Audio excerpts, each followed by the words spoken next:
지금 우리가 살고 있는 이 상황을 코로나 시대라고 합니다.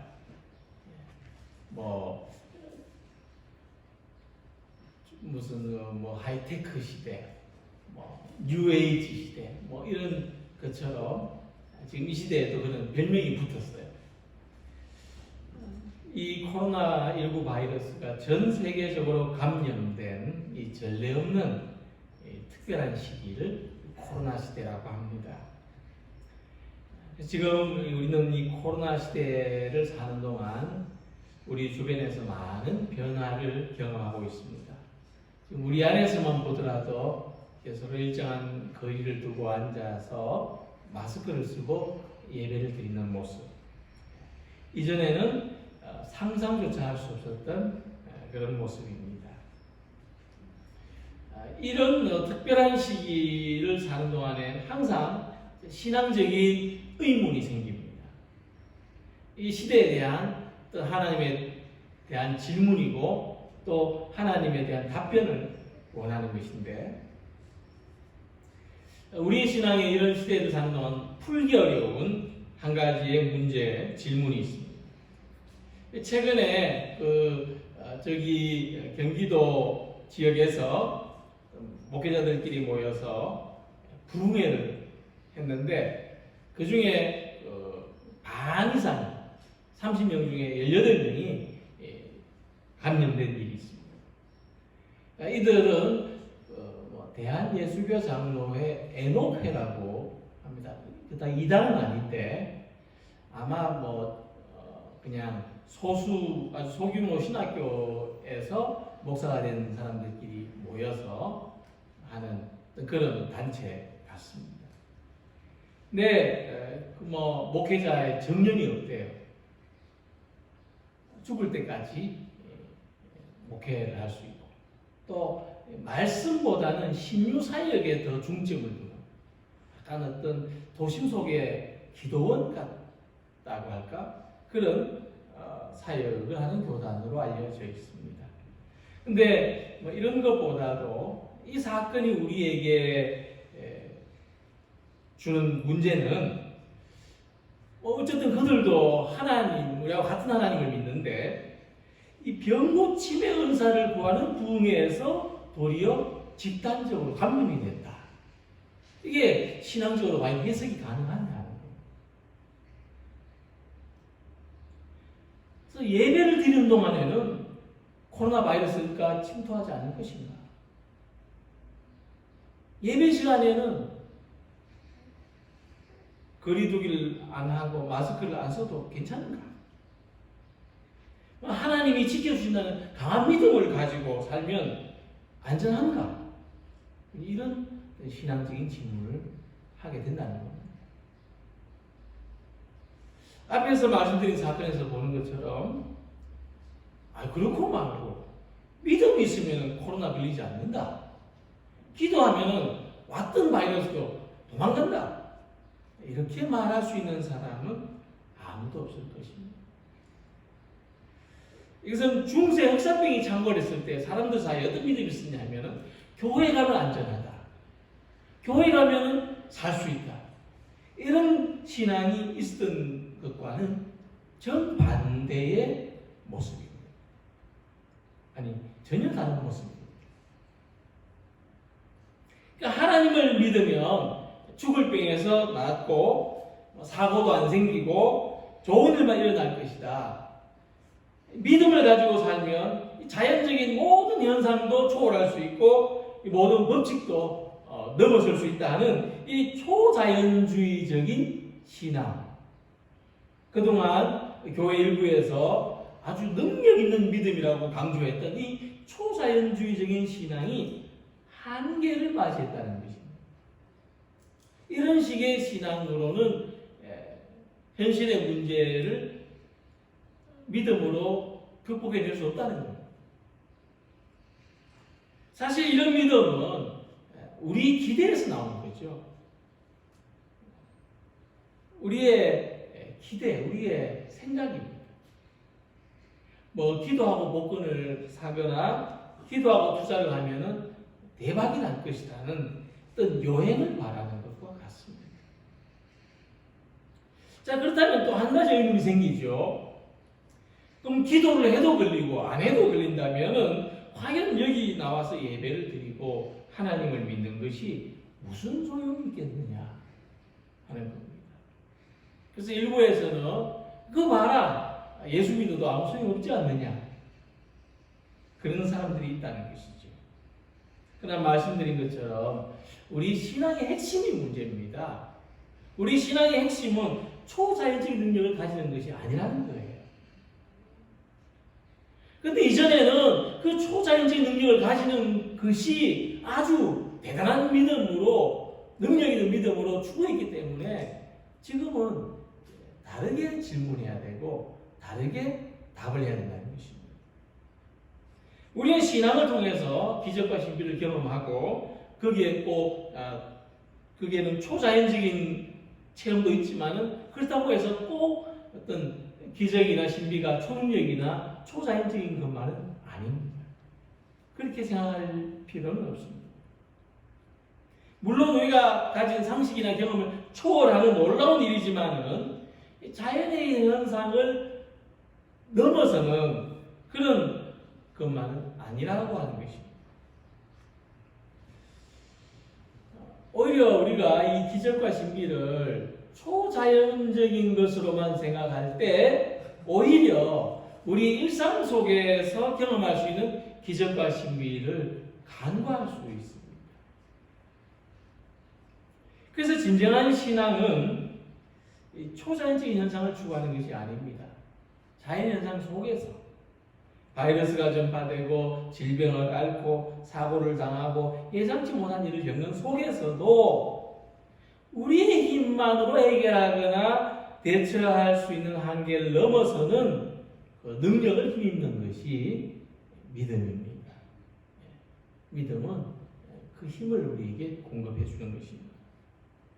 그래서 이런 것이 일상 속에서 나타나야 하는 기적이요 신비라는 겁니다. 그때 내가 꼭 죽을 줄 알았는데 살아났다. 그때 내가 모든 것을 포기하고 절망하고 다시는 회복될 줄로 생각 못했는데 회복되었다. 오늘 말씀을 통해서 우리의 믿음이 초자연적인 현상에 머물러 사는 것이 아니고 예수님 말씀을 듣고 일상 속에서 예수님 말씀을 듣고 따르는 믿음이 되어야 된다는 것을, 이 메시지를 발견하는 우리 모두가 되시기를 바랍니다.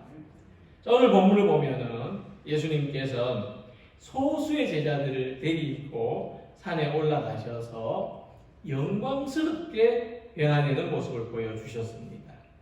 엿새 후에 예수께서 베드로와 야고보와 그 형제 요한을 데리시고 따로 높은 산에 올라가셨더니,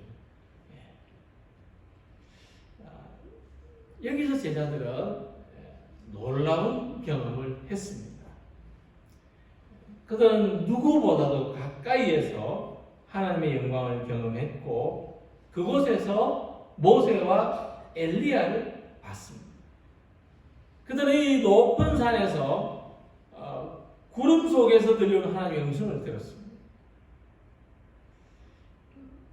높은 산에 올라가 보면은 참 세상의 신비스러움을 느끼고 거기서 하나님을 찬양하게 되지 않습니까? 예전에 우리가 교우들이 같이 제주도에 가서 오름이라고 하는 곳에, 높은 산도 아닙니다만 올라갔는데 우리가 선 그 아래로 다 구름이 자욱하게 깔리는 순간 어떤 분이 찬송을 부르기 시작했어요. 주 하나님 지으신 모든 세계. 그때의 기억이 지금도 잊어지지 않습니다. 어쨌든 우리가 하나님의 영광을 가까이에서 경험하는 것, 그것이 초자연적인 현상인지 자연적인 현상 속에서 나타나는 감동인지 딱 구분할 수는 없지만은 하나님을 믿으면은 우리가 그동안 이 눈으로 봤던 세계가 전부는 아니라는 것을 알게 되는 겁니다. 하나님을 믿으면 이 세상 속에서도 하나님 역사하시는 손길이 있다는 것을 알게 되는 겁니다. 또 하나님을 믿으면 변화라는 것이 있다는 것을 알게 됩니다. 우리가 지금 가지고 있는 이 약하고 부족한 모습이 전부는 아닙니다. 우리도 영광스럽게 변화될 기대와 소망을 가지게 되는 것입니다. 자, 이렇게 하나님의 영광을 경험하려면 이런 변화와 어떤 이 변화의 기대와 소망을 가지려면 반드시 하나님 앞에서 홀로 따로 있는 경험이 필요합니다. 성경에 나타나는 수많은 사람들이 이 무리들과 떨어져서 홀로 있을 때 하나님 영광을 경험했습니다. 하나의 법칙과도 같은 것입니다. 물론 오순절처럼 집단적으로 하나님의 영광을 경험할 때도 있지만은 그러나 우리의 개인적인 어떤 내면의 변화, 어떤 개인적인 어떤 삶의 변화, 이런 경험은 반드시 하나님 앞에 홀로 있는 경험, 따로 있는 경험을 통해서 이루어집니다. 야곱이 베델 광야에 홀로 있을 때 하늘 문이 열리고 천사들이 오르락내리락 하는 것을 봤지 않습니까?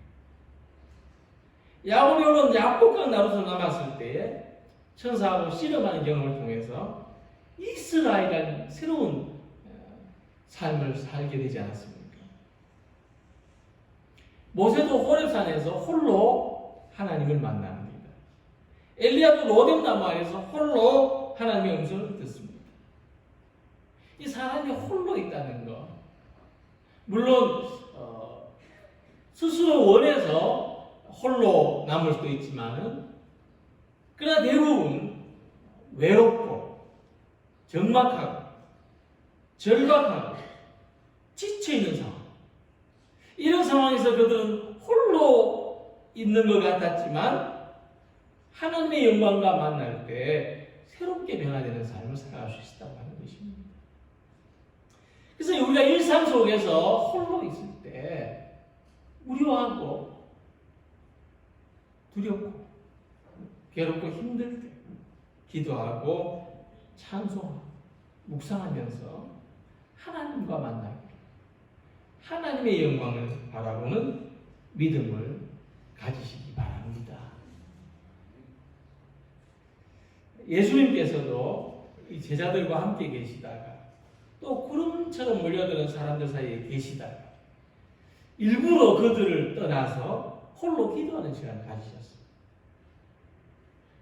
요즘을 하면 거리두기를 하십니다. 그래서 예수님은 홀로 있는 사람의 마음을 아십니다. 예수님은 홀로 기도하는 사람의 마음을 아십니다. 그래서 예수님은 그분을 따로 찾아오는 그 사람들의 절실함을 아십니다. 그래서 복음서를 보면은 예수님은 홀로 찾아오는 사람들을 특별히 반기셨습니다. 10명의 나병 환자가 다 고침받고 집으로 갔지만은 홀로 돌아와서 감사했던 한 사람은 칭찬하셨어요. 밀려다니는 사람들 속에서도 예수님을 구경하려고 무리지어서 나온 사람들 속에서도 이 홀로 간절한 믿음을 가지고 예수님의 옷자락을 붙든 그 병든 여인을 예수님이 돌아보셨어요. 이 사람들 사이에 예수님을 보려고 따로 홀로 뽕나무 위에 올라간 삭개오를 예수님은 부르시고 오늘 밤 그 집에서 머물겠다 말씀하셨습니다. 그 신앙생활의 이 기쁨은 하나님 앞에 홀로 서는 경험을 통해서 얻을 수가 있습니다. 홀로 기도할 때 더 깊은 영적인 체험을 주십니다. 홀로 봉사하고 헌신할 때 하나님께 더 가까이 다가가 있는 것을 발견합니다. 하나님의 선하시고 온전하신 뜻을 발견하기 위해서 홀로 있는 사람, 따로 시간을 만드는 사람에게 하나님은 찾아오십니다. 그러니까 지금 모든 사람들이 일상에 쫓기고 허덕이고 시간 나면 홀로 있는 게 힘들어서 시간 나면은 그냥 TV 틀고 휴대폰 보고 사람 만나고 이런 시간에 홀로 하나님을 찾는 그런 시간을 가지는 우리 성도 여러분들이 되시기를 바랍니다. 이 요란하고 어지러운 세상 속에서도 하나님의 영광은 어디에 있을까? 이 믿음의 영광은 어디서 찾을 수 있을까? 이것을 바라보고 그 밝고 빛나는 영광 안에서 살아가기를 소망하시기 바랍니다. 하나님 앞에 우리가 단독자로 섰을 때 그 나타나는 기적과 신비를 소망하시기 바랍니다.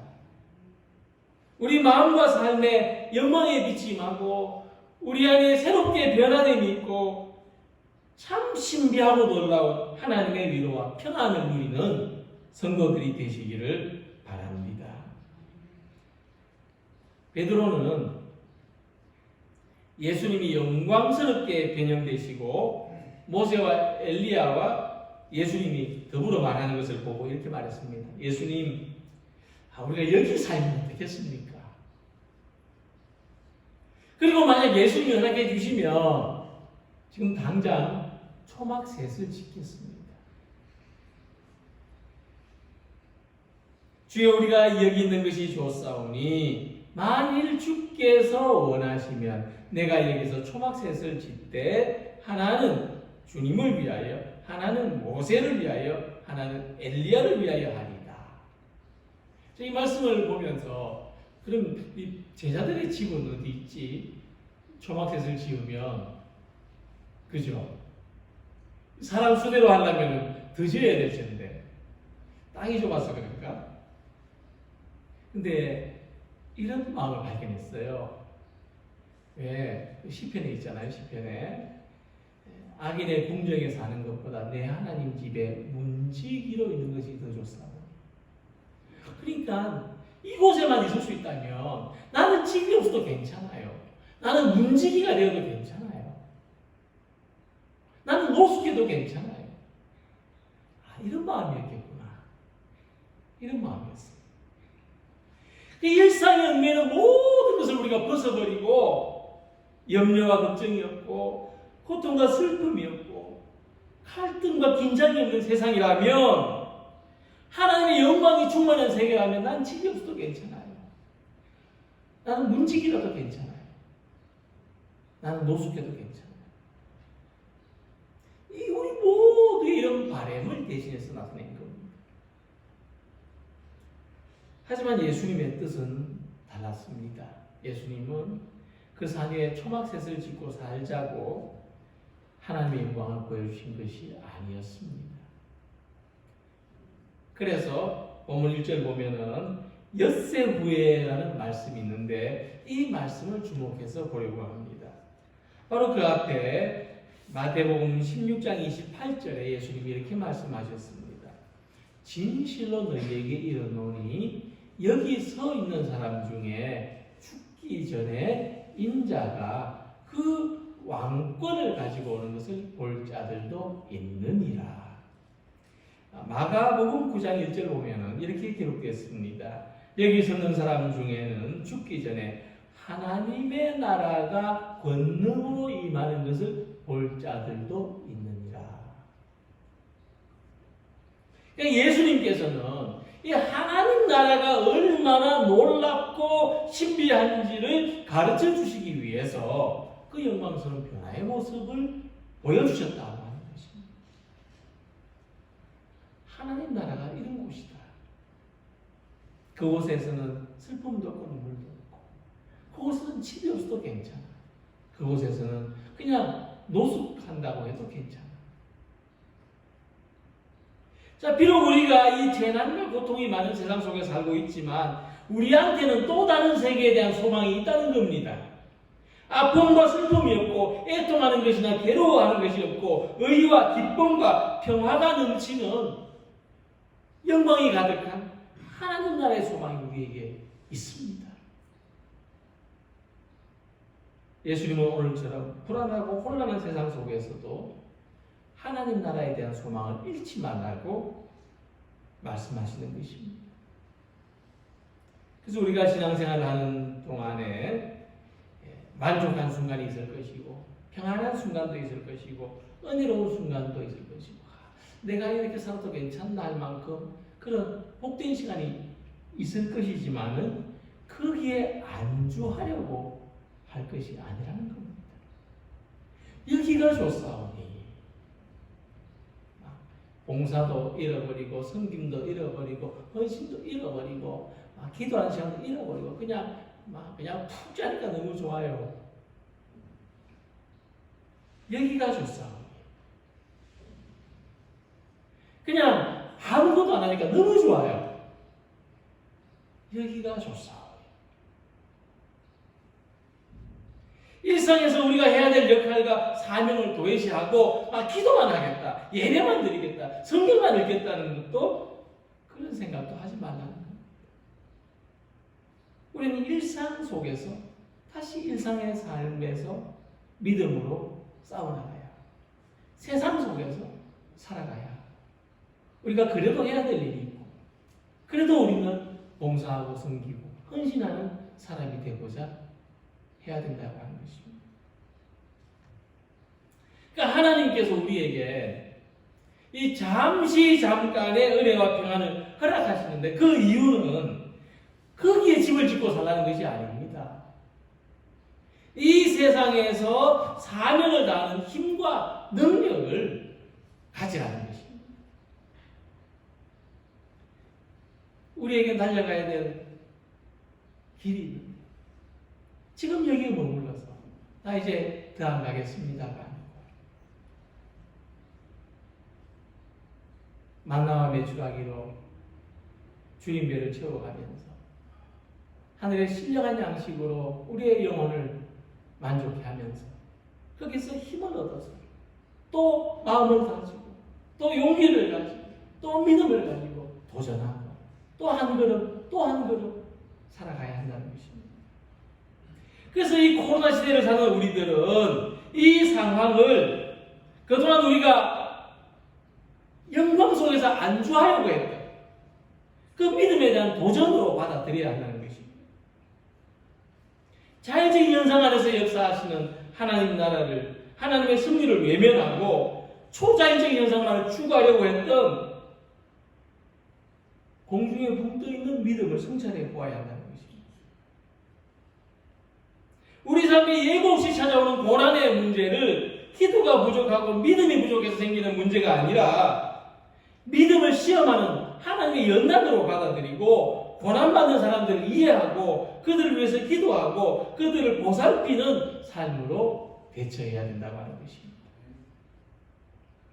그래서 이제 고난의 현실을 외면하고 산 위에 초막셋을 지으려고 했던 교회들이 세상 가운데 집을 짓는 교회들이 되고, 산 위에 초막을 지으려고 했던 우리의 삶이 세상 속에서 집을 짓는 우리의 믿음이 되기를 소망합니다.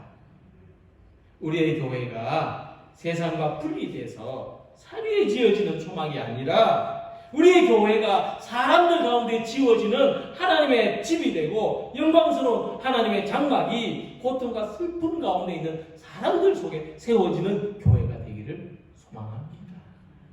이 믿음으로 살아가는 우리 모두가 되기를 소망합니다. 산 위에서 하나님의 영광을 경험하고 기적과 신비를 경험했습니다. 그런데 그렇다고 해서 베드로와 제자들이 어떤 초능력의 사람이 된 것은 아닙니다. 그들은 예수님의 영광스러운 변모를 경험하기 전이나 경험한 후나 그냥 똑같은 사람입니다. 역시 자연적인 환경에 지배를 받을 수밖에 없는 그런 사람입니다. 우리의 모습을 말해주고 있지 않습니까? 우리가 오늘 이 예배 가운데서 정말 하나님의 영광을 보고 막 우리 안에서 성령 충만한 역사가 일어나고 회개의 역사, 어떤 우리의 어떤 삶의 충만한 이런 경험들, 은혜 경험들이 일어났음에도 불구하고 이 계단을 내려가는 순간, 예배가 끝나는 순간 다시 우리는 일상 속에서 살아가야 하는 것이죠. 하지만 그럼에도 불구하고 이 신비하고 놀라운 경험은 우리 속에 남아있습니다. 그런데 이 신비하고 놀라운 경험이 우리에게 주는 하나님 말씀이 뭔가? 그 말씀은 바로 너희는 예수의 말을 들으라 하는 말씀입니다. 구름 속에서 소리가 나서 이르시되 이는 내 사랑하는 아들이요 내 기뻐하는 자니 너희는 그의 말을 들으라 하시는지라. 자, 이 말씀은 하나님의 영광을 체험한 우리들, 이 은혜를 체험한 우리들이 하나님 나라의 소망을 가지고 이 세상 속에서 어떻게 살아가야 하는지를 가르쳐주는 말씀입니다. 충만한 영광을 경험했더라도 3층 천까지 올라가 봤다 하더라도 우리에게 남는 것, 우리가 끝까지 들어야 될 소리, 우리가 끝까지 따라가야 할 분은 예수 그리스도밖에 없습니다. 많은 은혜를 체험하고 기도의 응답을 받고 바라는 바를 이루었다 하더라도 그 자체가 우리를 새 사람으로 만들어주는 것은 아닙니다. 우리의 건강을 잃어버리고 물질도 따라 없어지고 결국 마지막까지 남는 것이 있다면 은혜 받은 경험, 예수 그리스도, 주님의 말씀, 주님이 나를 사랑하신다는 그 은혜로운 말씀이 우리에게 중요한 의미를 낳는 것입니다. 그래서 우리가 최선을 다해서 올라가야 될 높은 상, 높은 은혜는 예수님만 바라보는 것, 예수님의 말씀만 듣고 그 말씀이 나의 삶이 되는 것인 줄 믿습니다.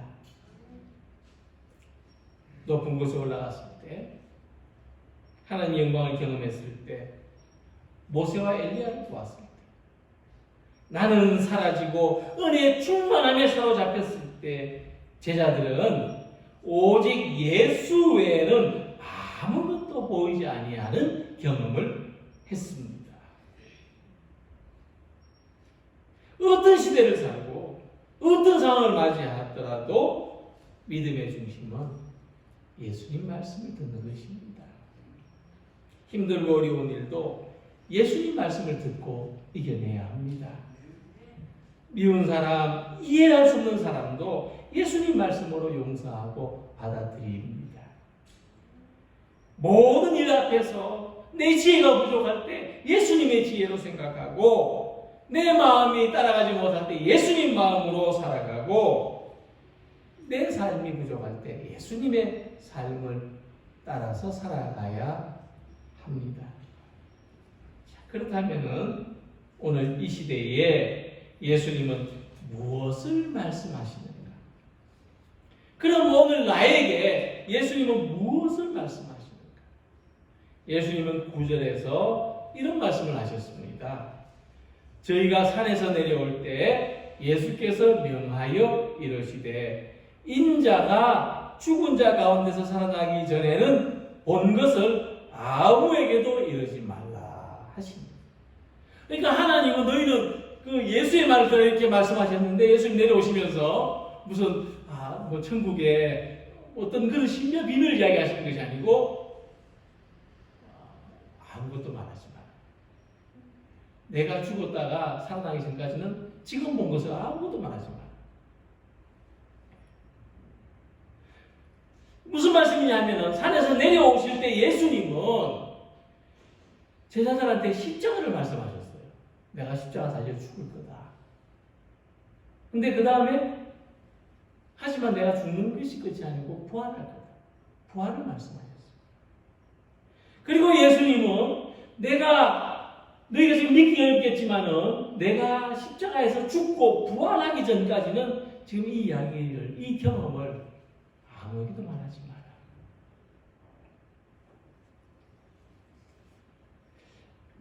제가 예수님 말씀을 듣고자 할 때 항상 동일하게 듣는 예수님 말씀이 있는데 그 말씀은 십자가입니다. 근데 그 상황에서 항상 달라요. 그냥 예수님 말씀이 십자가를 지라 이렇게 말씀하시는 게 아니고 그 상황에서는 이렇게 하는 것이 십자가를 지는 거다. 또 이 상황에서는 네가 이렇게 하는 것이 십자가를 지는 거다. 이렇게 말씀하셔요. 그래서 십자가를 질 때에 부활의 영광이 있다는 것을 저는 예수님의 말씀으로 받아들입니다. 십자가를 져야 영광의 빛을 볼 수 있고 영광의 세계를 발견할 수 있다는 그 말씀입니다. 그래서 힘들 때 힘든 일을 벗어보려고 하지 말고 예수님께서 이 십자가를 지고 나를 따르라는 말씀으로 들을 수 있는 우리 모두가 되시기를 바랍니다. 우리는 어떤 선한 목적을 위해서도 어려운 일을 당할 수 있지만은 우리의 약함이나 우리의 어떤 잘못이나 실수로 어려움을 당할 수 있는데 그러나 그때에도 십자가의 말씀을 들으실 수 있기를 바랍니다. 그것이 부활의 영광에 이르는 길입니다.